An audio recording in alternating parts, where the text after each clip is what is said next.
6வது முறையாக முதல்வரான அம்மாவுக்கு எங்கள் மனமார்ந்த வாழ்த்துக்களை தெரிவித்துக் கொள்கிறோம் என நடிகர் சங்கம் அறிவித்துள்ளது.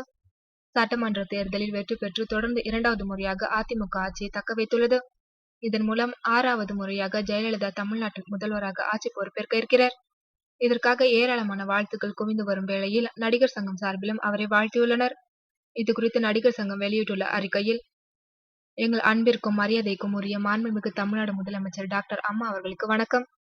தமிழக சட்டசபை தேர்தலில் 6வது முறையாக தாங்கள் தமிழ்நாட்டின் முதலமைச்சராக தேர்ந்தெடுக்கப்பட்டதற்கு தென்னிந்திய நடிகர் சங்கத்தின் அனைத்து உறுப்பினர்கள் சார்பிலும் வாழ்த்துக்களை தெரிவித்துக் கொள்கிறோம் என்று கூறியுள்ளனர்.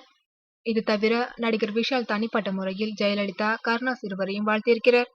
முன்னதாக தென்னிந்திய திரைப்பட தொழிலாளர் சம்மேளனம் அம்மாவுக்கு கிடைத்த வெற்றியை தாங்கள் மனமாற கொண்டாடுவதாக அறிவித்திருந்தது குறிப்பிடத்தக்கது.